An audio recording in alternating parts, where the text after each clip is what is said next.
Conhecer o verdadeiro Deus gera verdadeiro adoradores, e é isso que nós estamos aprendendo, e é por isso que nós estamos estudando e até relembrando verdades da palavra de Deus. Estamos estudando Apocalipse capítulo 1, versículos de 4 a 8. João, às 7 igrejas da província da Ásia, a vocês graça e paz da parte daquele que é, que era e que há de vir, dos 7 espíritos que estão diante do trono e de Jesus Cristo, que é a testemunha fiel, o primogênito entre os mortos e o soberano dos reis da terra. Ele que nos ama e nos libertou dos nossos pecados por meio do seu sangue e nos constituiu reino de sacerdotes para servir ao seu Deus e Pai. A Ele sejam a glória e o poder para todos sempre. Amém.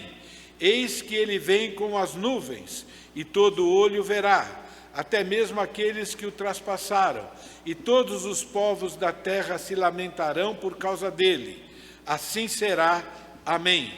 Eu sou o Alfa e o Ômega, diz o Senhor Deus, o que é, o que era e o que há de vir, o Todo-Poderoso. Então nós vimos que essa saudação nos ensina que Deus deseja que nós o conheçamos cada vez mais e melhor, e Deus deseja que nós o conheçamos cada vez mais e melhor para sermos verdadeiros adoradores ou melhores adoradores. E é importante lembrar que a adoração, antes de se prestar, a pessoa deve ser. Então, quando nós estamos falando de sermos verdadeiros ou melhores adoradores, nós estamos dizendo que conhecer a Deus nos ajuda a ser pessoas melhores, pessoas que pensam igual a Jesus, que falam igual a Jesus, que agem igual a Jesus, pois as nossas ações também são adoração ao nosso Deus. Por isso, conhecer o verdadeiro Deus gera verdadeiros adoradores. E agora nós estamos estudando sobre a segunda pessoa da Trindade, que é o Senhor Jesus Cristo. Nós já estudamos sobre o primeiro título que Jesus tem, que ele se apresenta, que ele é o testemunho fiel. E Jesus é o testemunho fiel por quê? Porque ele foi impecável desde o seu nascimento até a sua morte. Ele foi impecável em cumprir a sua missão. E a sua missão era revelar o amor e a justiça de Deus para a humanidade. Isso é, ele é a expressão exata de Deus.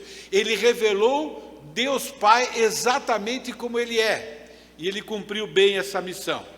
Hoje nós vamos estudar sobre o segundo título que essa saudação apresenta sobre Jesus Cristo. É importante lembrar, irmãos, que aprender ou relembrar quem Jesus é também é um ato de adoração. Quando a nossa mente, quando o nosso coração, os nossos sentimentos, a nossa vontade está focada em Deus, é um ato de adoração. Então, durante a mensagem, nós também estamos adorando ao nosso Deus. E Jesus aqui se apresenta como o primogênito entre os mortos. O que significa primogênito entre os mortos? A palavra primogênito é a união de duas palavras. Eu acho que isso vai nos ajudar a entender o significado dessa palavra. É a união da palavra na língua portuguesa primo, mais a palavra gênito. A palavra primo tem dois significados e os dois se aplicam ao Senhor Jesus Cristo.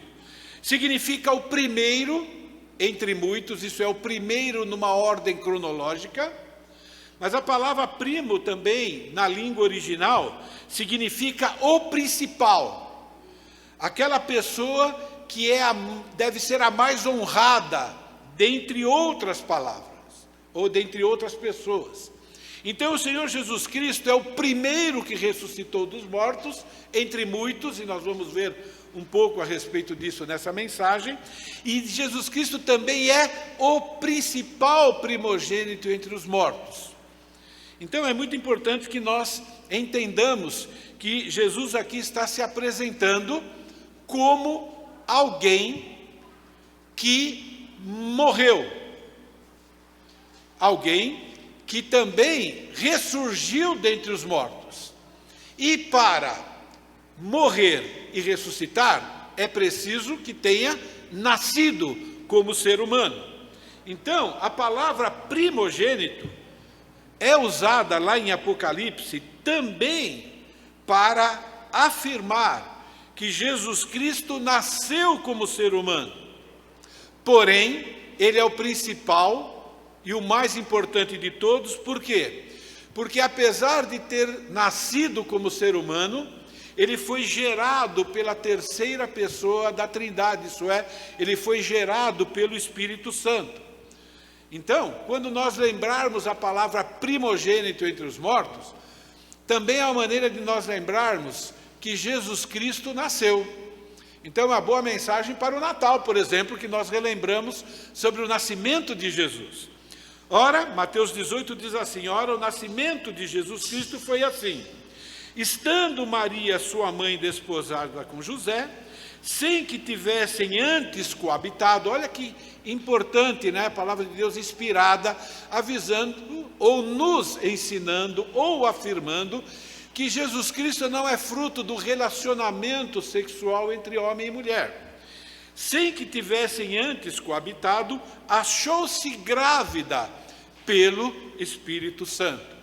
Então, nós já falamos do Espírito Santo a semana passada. Na verdade, nós vemos a Trindade Divina participando conjuntamente do plano de redenção de Deus. Mas José, seu esposo, sendo justo e não querendo difamar, resolveu deixá-la secretamente. Enquanto ponderava essas coisas, eis que lhe apareceu em sonho o anjo do Senhor, dizendo: José, filho de Davi, não temas receber Maria, tua mulher, porque o que nela foi gerado, gênito de geração. Então, a palavra gênito aqui significa alguém que foi gerado. O que nela foi gerado é do Espírito Santo. Ela dará à luz a um filho e lhe porás o nome de Jesus, porque ele salvará o seu povo dos pecados deles. Ora, tudo isso aconteceu para que se cumprisse o que fora dito pelo Senhor por intermédio do profeta. Eis que a virgem, sem ter tido relação sexual, conceberá e dará à luz a um filho, e ele será chamado pelo nome Emanuel, que quer dizer Deus conosco. Então, a palavra primogênito significa o primeiro e o principal que foi gerado. Jesus é único. Jesus não é resultado da união de um homem e da mulher, mas é resultado do Espírito Santo, sim, também com o óvulo da mulher. Então, quem gosta de mitologia ou de falsos heróis, Jesus não é o Hércules grego, por exemplo. Hércules grego, segundo a mitologia grega, Zeus, né, desce na terra em figura humana, tem relação sexual com uma mulher, e aí nasce um semideus, que é Hércules. Mas Jesus não é nada disso. Jesus é 100% Deus e 100% homem. Por quê? Porque o Espírito Santo, sem assumir uma forma humana, Espírito como é, fez o milagre de colocar o Deus Filho, que também até então era Espírito, lá dentro de Maria. Um milagre. E é um milagre importante. E você precisa estar se avaliando se você realmente crê nesse milagre, porque isso está diretamente relacionado ao plano de salvação. O Espírito Santo realizou esse milagre, no qual a segunda pessoa da Trindade, isso é, o Deus Filho, foi colocado lá dentro da mulher para gerar uma pessoa agora única, que é o Emanuel, Deus conosco. Isso é, um ser que é 100% Deus e 100% homem ao mesmo tempo. A palavra primogênito é usada para enfatizar que Jesus Cristo é uma pessoa única, uma pessoa singular, sem igual em toda a criação. Não existe nenhum outro ser, nenhuma outra pessoa, e nem vai existir, nenhum outro ser, nenhuma outra pessoa que é ao mesmo tempo 100% Deus e 100% homem. Foi isso que Deus fez, Deus Pai fez, e Jesus Cristo quis ser essa pessoa e veio aqui a este mundo para poder nos salvar. A segunda pessoa da Trindade, o Deus Filho, que sempre existiu em espírito, juntamente com a Trindade divina, porque Deus é espírito, ele sempre existiu como espírito, mas para se tornar o primogênito dentre os mortos e agora ter esse título, ele se fez ser humano. Jesus é o Emanuel. Ele passou a ser uma pessoa física quando esteve aqui conosco para nos salvar dos nossos pecados. E é por isso que lá em Apocalipse ele se apresenta dessa forma, para lembrar os seus leitores quem ele é. E lhes porás o nome de Jesus, por quê? O resumo do ministério de Jesus, porque ele salvará o seu povo dos seus pecados. Então é importante crer que Jesus nasceu como ser humano, porém, concebido pelo Espírito Santo, é necessário para receber o perdão dos nossos pecados e, consequentemente, a vida eterna. Então, Jesus se apresenta lá em Apocalipse como primogênito dentre os mortos, para afirmar que ele é o Deus homem, aquele que veio no mundo alguns anos atrás. Apocalipse foi escrito provavelmente no ano 100, 70 anos antes, Jesus viveu aqui nesse mundo. Jesus nasceu como ser humano, viveu, morreu e ressuscitou para salvar pecadores dos seus pecados.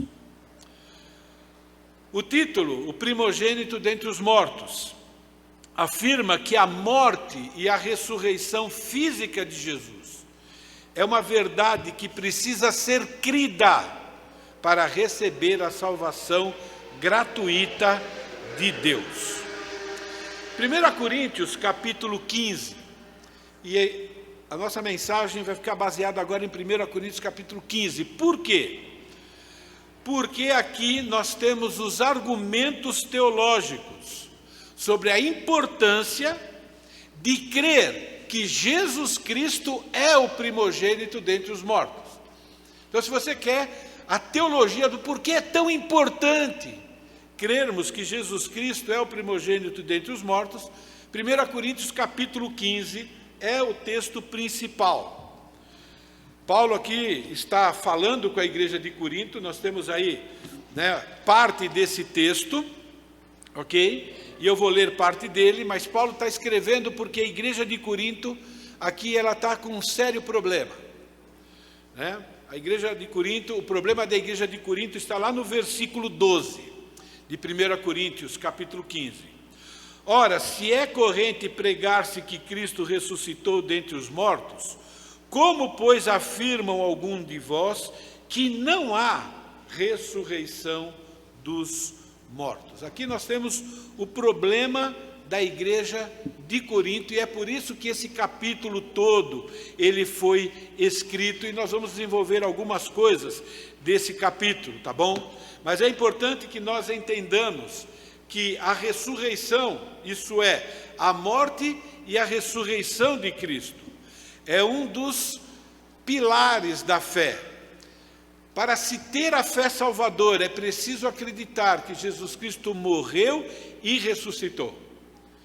Então, é um dos pilares do cristianismo. Você vai ver que o cristianismo é a única verdade que apresenta Deus homem, que nasce, morre e ressuscita.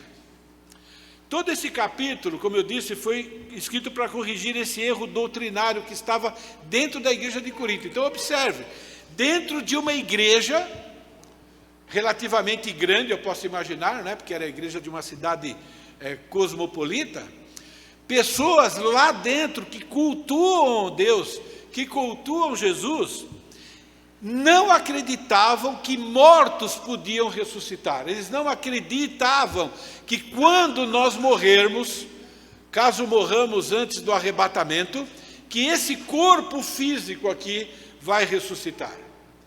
E ele mostra que não crer nisso é a mesma coisa que não crer que Jesus Cristo é o primogênito dentre os mortos, isso é, que Jesus Cristo não ressuscitou. Então, a convicção entre os coríntios sobre a ressurreição do nosso corpo estava abalada. Havia um grupo dentro da igreja que não acreditava. Por que isso estava acontecendo lá na igreja de Corinto? Isso é dentro da igreja. Porque a cultura grega, porque a filosofia grega, porque muitos filósofos gregos não acreditavam na ressurreição do corpo. Isso para eles era um absurdo. Para que a gente possa entender a mentalidade das pessoas de Corinto, nós vamos recorrer a Atos capítulo 17. É muito importante recorrermos a Atos capítulo 17. Por quê?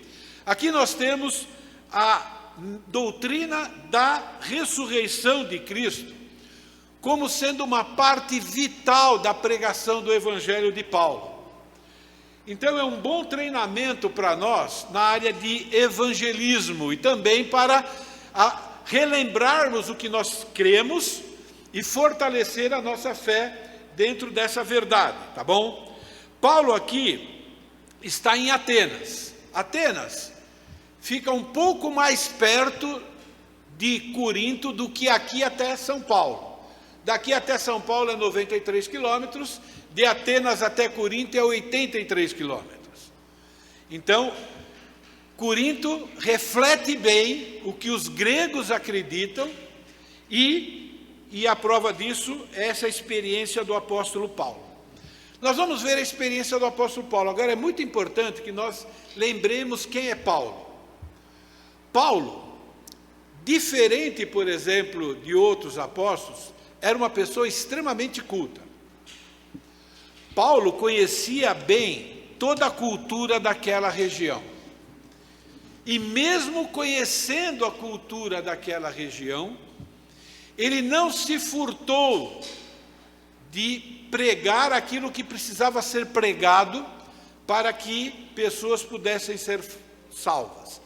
Lá em Atos capítulo 17, nós temos as boas notícias do Evangelho.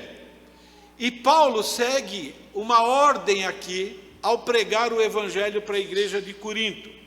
E você vai ver que essa ordem culmina ou termina apresentando Jesus como primogênito dentre os mortos, só que usando uma outra linguagem. A boa notícia do Evangelho começa afirmando que Deus existe e se torna conhecido através da Bíblia. E isso nós já falamos algumas vezes no passado, né? Numa das mensagens anteriores. Versículo 22. Então Paulo levantou-se no meio do Areópago, vários atenienses lá, disse: Senhores atenienses, em tudo vos vejo acentuadamente religiosos. Vivemos num país religioso também, não vivemos? Porque passando e observando os objetos do vosso culto, encontrei também um altar no qual está escrito ao Deus desconhecido. Pois esse que adorais sem conhecer é precisamente aquele que vos anuncio. O Deus que fez o mundo e tudo o que nele existe, sendo ele Senhor do céu e da terra, não habita em santuários feitos por mãos humanas, nem é servido por mãos humanas, como se alguma coisa precisasse, pois ele mesmo é quem a todos dá vida, respiração e tudo mais. Uma observação, não é? Muitas vezes nós temos um pouco de receio, né, de mostrar para as pessoas a idolatria em que elas vivem. Paulo não tem esse receio, não. Ele arrumou um jeito, mas ele lembra que ele está na Grécia, e na Grécia eu vou dizer uma coisa para vocês, viu? É muito parecido com o Brasil, né? Tem um santuário para cada divindade em cada canto que você vai. E lá também não era diferente, mas ele está falando, o Deus da Bíblia, ele é diferente. Tá bom? Versículo 25, não é servido por mãos humanas como se alguma coisa precisasse, pois ele mesmo é quem a todos dá vida, respiração e tudo mais. De um só fez toda a raça humana para habitar sobre toda a face da terra, havendo fixado os tempos previamente estabelecidos e os limites da sua habitação. Paulo também não estava nem aí se o pessoal acreditava em outro meio de criação que não tenha sido Deus fazendo o homem, a sua imagem e semelhança. E ele apresenta o Deus da Bíblia dessa maneira. Tá bom? E aí ele diz, versículo 27, para buscarem a Deus, se porventura, tateando, o possam achar, bem que não está longe de cada um de nós, pois nele vivemos, nos movemos e existimos, como alguns dos vossos poetas têm dito. Porque dele também somos geração. Sendo, pois, geração de Deus, não devemos pensar que a divindade é semelhante a ouro, a prata ou a pedra, trabalhados pela arte e imaginação do homem. Dessa forma, Paulo começa a evangelização, apresentando o Deus verdadeiro, o Criador e sustentador de tudo, o Deus da Bíblia. Então essa é a primeira notícia do Evangelho. A segunda boa notícia, esse negócio aqui está meio devagar hoje. Tá bom. A segunda boa notícia é que o ser humano precisa reconhecer que é pecador. Por isso deve se arrepender. Não basta reconhecer. Quem reconhece de verdade se arrepende. Versículo 30 e 31. Ora, Deus, não levou Deus em conta os tempos da ignorância, agora, porém, notifica aos homens que todos, em toda parte, se arrependam, porquanto estabeleceu um dia que há de julgar o mundo com justiça. Então ele apresenta o Evangelho dessa maneira, o homem é pecador, ele precisa se arrepender, e se ele não se arrepender, ele vai ser julgado e ele vai ser condenado a sofrer por toda a eternidade. A terceira boa notícia do Evangelho é a morte e a ressurreição de Jesus Cristo como a única solução para o problema do pecado. Vocês vão precisar apertar porque alguma coisa... Eu estou apertando certo? Então me ajuda aí, obrigado. Tem que apertar aqui assim, apontar? Tá bom, vamos lá. Prestem atenção agora no que acontece com essa terceira parte do Evangelho. Paulo, no versículo 31, ele começa a apresentar quem é o juiz que vai julgar o mundo. E ele mostra que esse juiz é uma pessoa que morreu e ressuscitou dos mortos. Mas ele não chega a falar a respeito de Jesus, porque ele foi interrompido aqui. Portanto, versículo 31, porquanto estabeleceu um dia em que há de julgar o mundo com justiça, por meio de um varão que destinou e acreditou diante de todos, ressuscitando-os dentre os mortos. A maioria dos ouvintes agora, quando Paulo fala isso, tem uma reação. Quando ouviram, versículo 32, falar de ressurreição dos mortos, uns escarneceram e outros disseram, a respeito disso te ouviremos noutra ocasião. Aqui acontece a rejeição da mensagem de salvação. Por quê? Porque na cultura grega, a grande maioria das pessoas não admitem a possibilidade da ressurreição do corpo.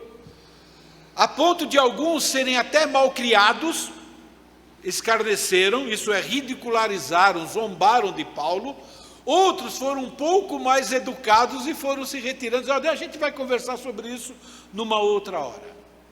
E é interessante que no versículo 33, Paulo simplesmente se retira. Paulo não insiste. Aí eu fico lembrando, né? Jesus, quando ensinou os seus discípulos indo de 2 em 2, olha, a cidade que te ouvir, fica lá, prega. A que não te ouvir, sacode a sandália do pé e vai embora. Tem muita gente ainda que precisa ouvir do Evangelho. Mas a gente observa aqui, irmãos, que Paulo não alivia em nada a mensagem de salvação. Ele não adoça com palavras agradáveis aos ouvintes. Ele não está querendo impressionar, né, aquelas pessoas cultas, aqueles filósofos. Por isso que ele falou que ele pregou a verdade do Evangelho no poder do Espírito Santo. Bom, como Deus tem os seus, um pequeno grupo de pessoas teve interesse naquilo que Paulo falou e foram salvos. Versículo 34 diz: houve, porém, alguns homens que se agregaram a ele e creram.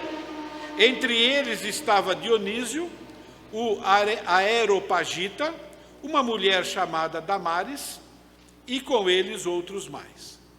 Isso aconteceu em Atenas. O motivo da rejeição dos atenienses é essa doutrina da ressurreição do corpo, que é uma doutrina bíblica. Eles rejeitaram a doutrina da ressurreição. Quando eles rejeitaram a doutrina da ressurreição do corpo, eles rejeitaram o perdão que Deus oferece, consequentemente, rejeitaram a salvação de que Deus oferece também gratuitamente através de Jesus, a ponto que eles nem ouviram sobre a obra do Senhor Jesus Cristo. Então, a ressurreição de Jesus Cristo é a prova de que Deus cumpriu a sua promessa de nos salvar da terrível punição que nós merecemos por causa dos pecados que nós cometemos. Por isso que nós precisamos acreditar, tanto na ressurreição de Jesus Cristo, quanto na nossa ressurreição, isso é, na ressurreição do nosso corpo, quando morrermos. E a igreja de Corinto, ela estava contaminada por essas pessoas. Tendo cristãos lá, havia entre eles um grupo que talvez se dizia cristão e que não acreditava nisso. E Paulo está dizendo, olha, tem coisa errada aí. Vocês que não acreditam nisso, vocês precisam entender que vocês ainda não são salvos, que a lógica de vocês, né, não faz sentido. E aí nós temos a continuação, e agora a gente vai voltar para 1 Coríntios, não é? Ok, braço esticado, exercício. O título primogênito dentre os mortos, que é usado lá em Apocalipse, nos ensina que não crer na ressurreição do nosso corpo implica em não crer na verdade de que Jesus morreu e ressuscitou dos mortos, para nos salvar da punição eterna dos pecados que cometemos. E eu tenho que fazer uma pergunta. Você já meditou a respeito disso? Você acredita de verdade que Jesus ressuscitou? Porque se na igreja de Corinto tinha pessoas, né, que tinham certeza, né, que eram cristãs e não acreditavam, temos que fazer essa pergunta para nós mesmos. Não é? Por isso que Paulo começa a ensinar que a morte e a ressurreição de Cristo é aquela verdade vital do cristianismo. Então Paulo inicia a sua defesa a essa doutrina da ressurreição do corpo, argumentando a mesma coisa que fez lá em Atenas, né? Que as boas novas de salvação inclui a ressurreição de Jesus, versículos de 1 a 8. Irmãos, venho lembrar-vos do evangelho que vos anunciei, o qual recebestes e no qual ainda perseverais. Por ele também sois salvos, se retiverdes a palavra tal como vou-la preguei. Por que ele está dizendo isso? Se vocês estão retendo a mensagem. Porque tinha um grupo lá que não acreditava na ressurreição. E Paulo está dizendo, espera aí, tem coisa errada aí. Não é? Antes de tudo, versículo 3, vos entreguei o que também recebi, que Cristo morreu pelos nossos pecados, segundo as Escrituras, que foi sepultado, ressuscitado ao terceiro dia, segundo as Escrituras. E agora ele coloca aí algumas pessoas que viram Jesus, algumas que estavam vivas quando Paulo escreveu primeiro a Coríntios, e entre elas tinha mais de 500 pessoas. Então, o argumento teológico de Paulo é que a ressurreição de Jesus faz parte do plano de salvação. E agora ele começa a mostrar a harmonia que existe entre a ressurreição do corpo de Jesus e a nossa ressurreição. Isso é, qual é a implicação disso? E aí Paulo começa o seu argumento teológico. Então, o primeiro argumento é: se os corpos dos mortos não ressuscitam, Jesus, agora usando a figura ou a linguagem de Apocalipse, Jesus não é o primogênito dentre os mortos. E a sua mensagem de salvação é uma mentira. É o que Paulo está botando o pessoal para funcionar, não é?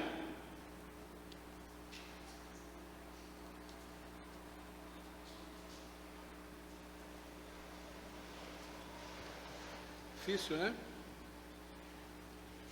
Olha esse texto. Se não há ressurreição dos mortos, então Cristo não ressuscitou. E se Cristo não ressuscitou, é vã a nossa pregação e vã a vossa fé. A palavra vã aí, ela basicamente significa destituída de verdade. É algo vazio. Por isso que no versículo 15, Paulo conclui: e somos tidos por falsas testemunhas de Deus, porque temos asseverado contra Deus que ele ressuscitou a Cristo, o qual ele não ressuscitou, se é certo que os mortos não ressuscitam. Porque se os mortos não ressuscitam, também Cristo não ressuscitou. Então Paulo mostra que não acreditar que o corpo depois da morte ressuscita, implica em não acreditar quem Jesus Cristo é e o que Jesus Cristo fez. Por isso, se os mortos não ressuscitam, Jesus não é o primogênito dentre os mortos, e a mensagem de salvação é uma grande mentira. O segundo argumento: se os corpos dos mortos não ressuscitam, Jesus não é o primogênito dentre os mortos. Portanto, a nossa fé não tem poder para nos salvar da condenação pelos nossos pecados. Versículo 17: se Cristo não ressuscitou, é vã a vossa fé e ainda permanecei nos vossos pecados. Agora, a palavra vã aqui é diferente da palavra vã que aparece no versículo 14. A palavra vã aqui é usada uma outra palavra no termo grego, mas porém traduzido, né? Em algumas Bíblias na língua portuguesa como vã. A NVI traduz como inútil essa palavra, tá bom? Mas a palavra significa privado de força ou algo sem sucesso, sem resultado, sem propósito, isso é inútil. Isso é uma fé sem utilidade, uma fé desprovida de poder, uma fé desprovida de poder para salvar, de poder para transformar, uma fé vazia, uma fé que não tem poder para resolver o maior problema do ser humano, que é o pecado. Por isso que ele conclui: consequentemente, ainda permanecer em vossos pecados. Então, de todos os problemas que o ser humano tem, o pior, o principal, o mais grave é o pecado. E Jesus ser o primogênito dentre os mortos e crer nisso é que resolve o problema do pecado. E é isso que Paulo está ensinando. Ele usa ainda um terceiro argumento. Se os mortos... Vamos lá, meu filho. Vai ficar por sua conta aí, não tem jeito não. Se os corpos dos mortos não ressuscitam, Jesus não é o primogênito dentre os mortos, e todas as pessoas que morreram crendo em Jesus estão no inferno. É o que Paulo está dizendo. Olha, vocês que não acreditam que o corpo ressuscita, saibam que você não está acreditando que Jesus Cristo também não ressuscitou. E se Jesus Cristo não ressuscitou, sabe aqueles amigos seus que proclamaram a fé em Jesus, que morreram nessa certeza que ia para o céu? Isso que vocês acreditam está dizendo então que eles estão no inferno. Diz assim: e ainda os que dormiram em Cristo pereceram. A palavra perecer aí significa estar perdido, arruinado ou destruído. O dicionário de Strong afirma que esse verbo perecer aqui é uma metáfora que significa estar condenado ou estar entregue à miséria eterna no inferno. Por isso que é a mesma palavra que aparece lá em João 3, versículo 16 em diante. Porque Deus amou o mundo de tal maneira que deu seu Filho unigênito, para que todo aquele que nele crê não pereça, não continue perdido, não continue arruinado, não continue destruído, isso é, não continue entregue à miséria eterna no inferno. Isso que significa não pereça, mas tenha vida eterna. Porquanto Deus enviou seu Filho ao mundo, não para que julgasse o mundo, mas para que o mundo fosse salvo por ele. Quem nele crê, não é julgado. E quem nele crê, crê na sua ressurreição.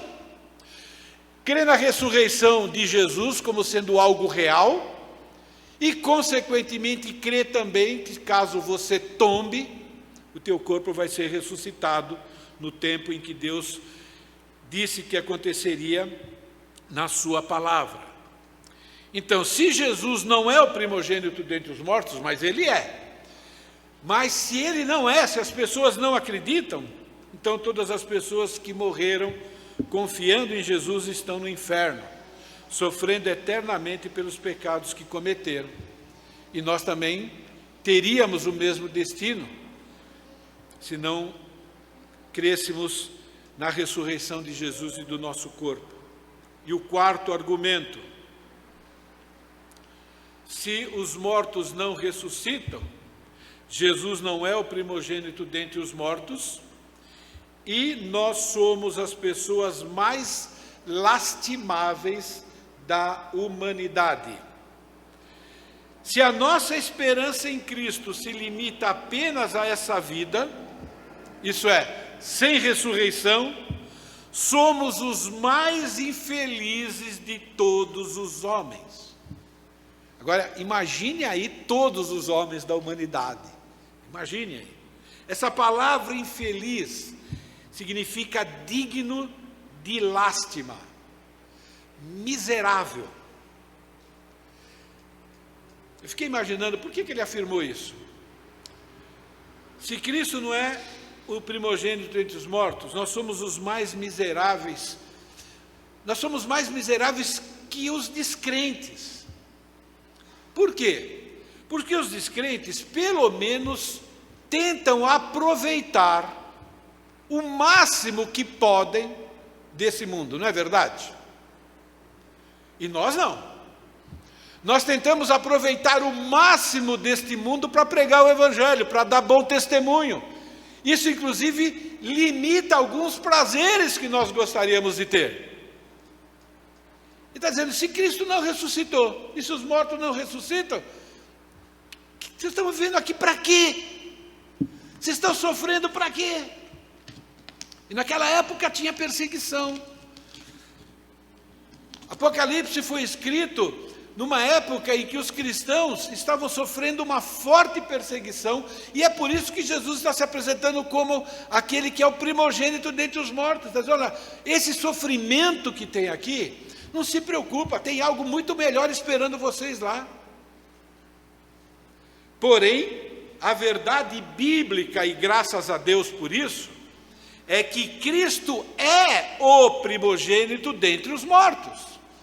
Paulo conclui, essas suas alegações lá no versículo 20.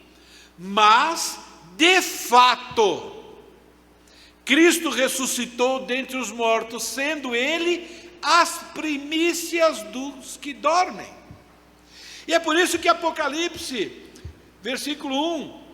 capítulo 1, versículo 5, né? Jesus é o quê? Ele é fiel testemunha, mas ele não é só, entre aspas, a fiel testemunha. Ele é o primogênito dentre os mortos. Ele ressuscitou.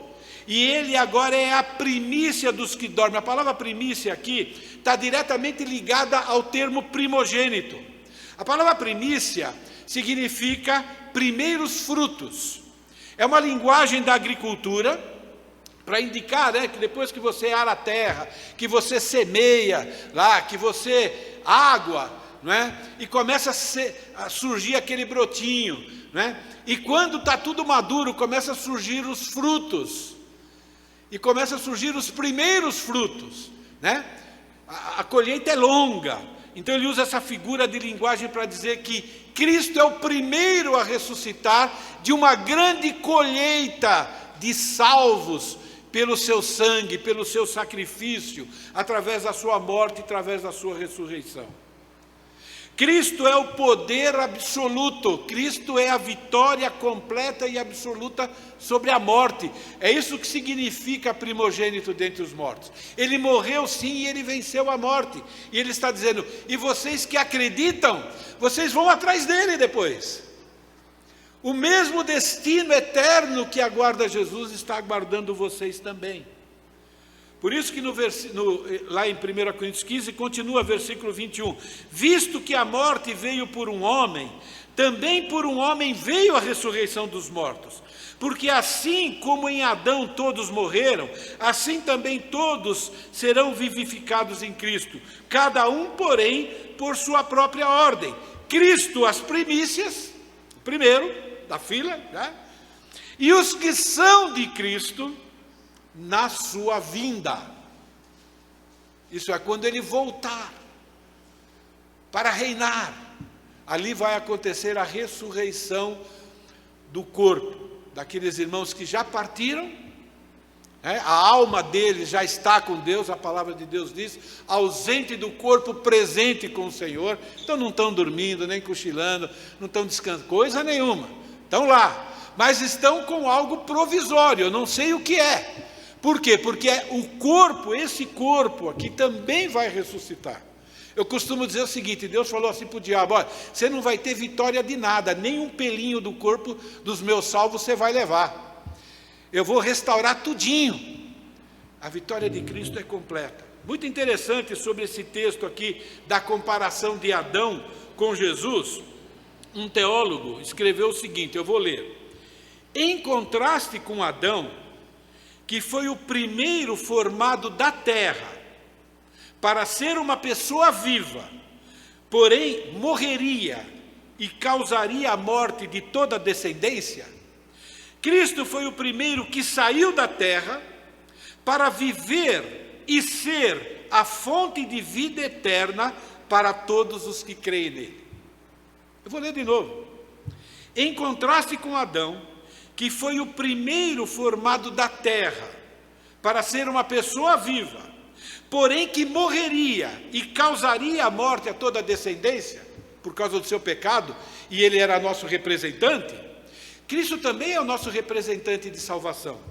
Cristo foi o primeiro que saiu da terra, ele morreu, né, foi lá para o sepulcro, saiu da terra, e ser a fonte de vida eterna a todos os que creem nele.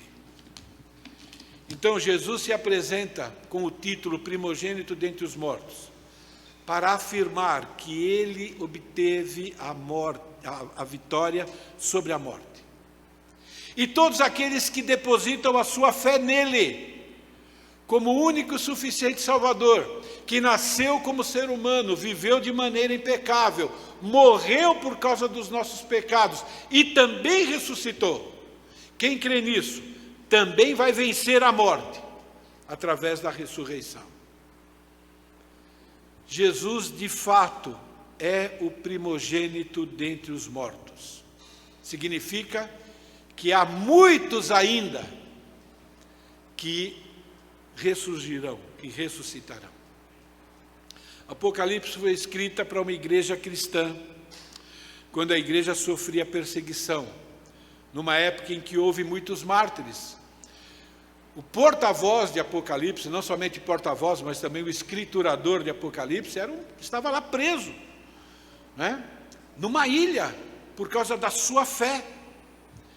E Cristo dá esse título para si mesmo, o primogênito dentre os mortos, para lembrar, como ele fez lá em Apocalipse capítulo 2, ao incentivar os seus seguidores a serem fiéis, diz: "Sê fiel até a morte, e dar-te-ei o quê? A coroa da vida." Mesmo que vocês tombem, sejam fiéis e tombem, morram confiando em mim, e vocês vão receber o quê? O que é a coroa da vida? É a ressurreição completa, não somente da alma, mas também do corpo. A ressurreição de Cristo é a garantia de que a morte não pode separar os fiéis da companhia dele, e que vão ressurgir.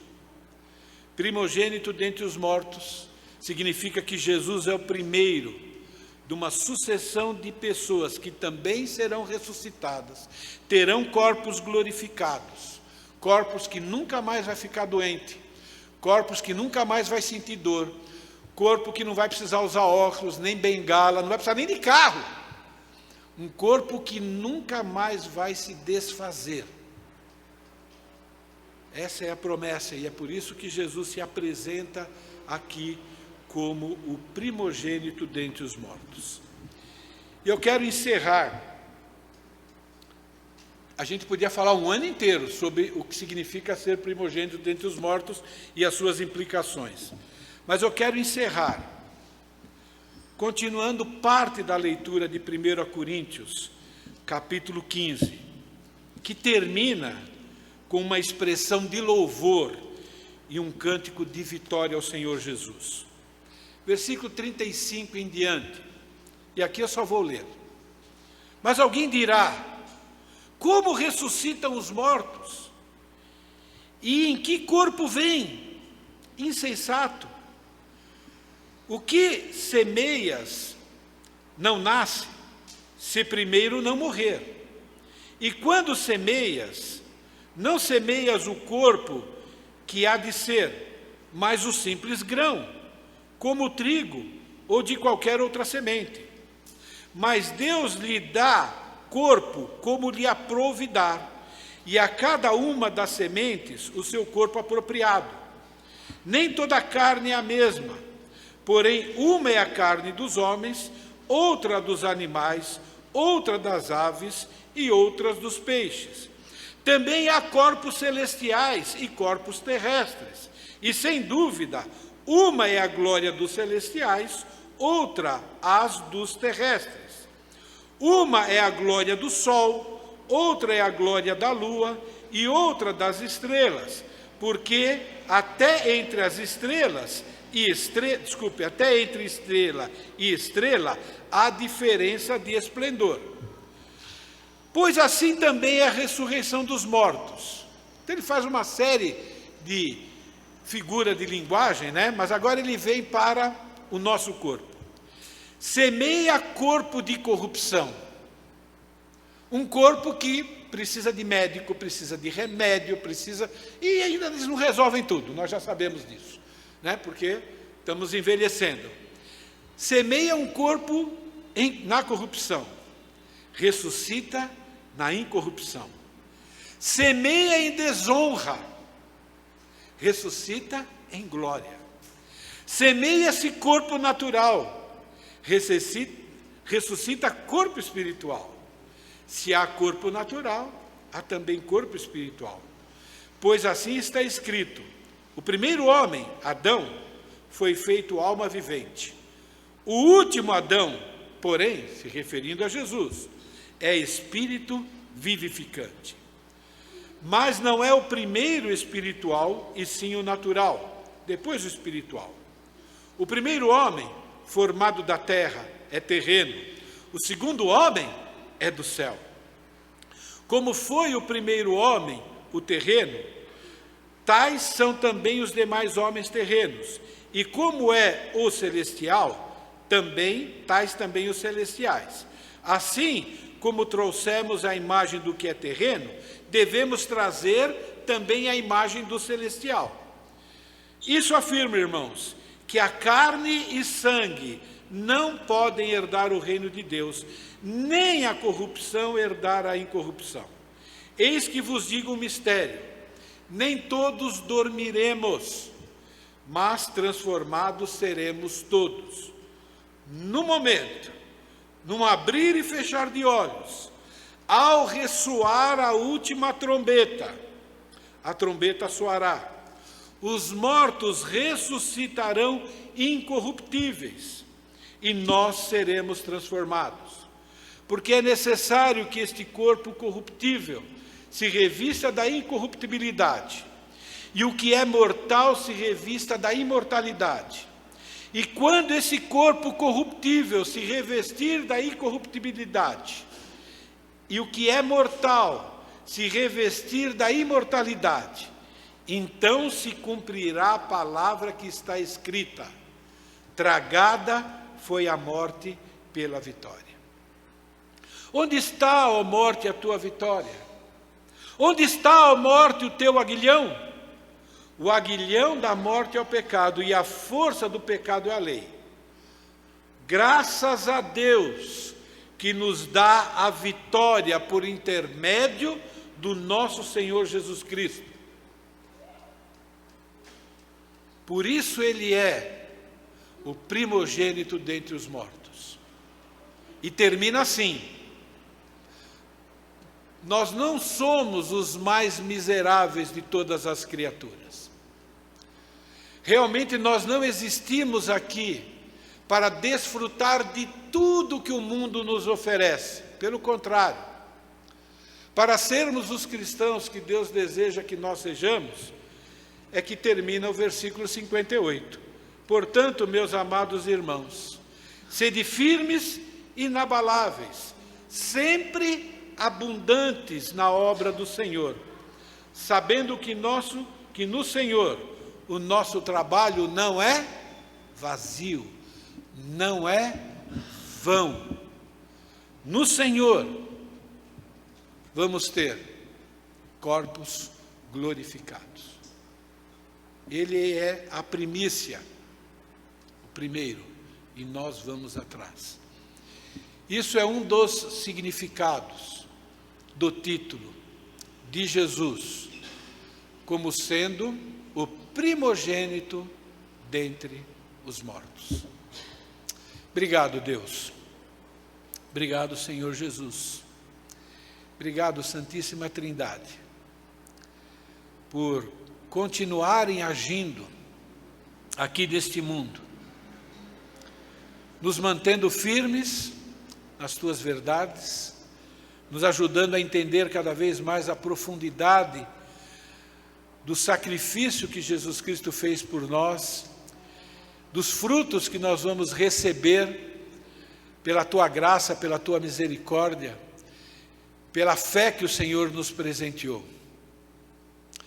Obrigado mais uma vez pelo privilégio que nós temos de ter acesso a essa verdade, de confiarmos que isso é a verdade.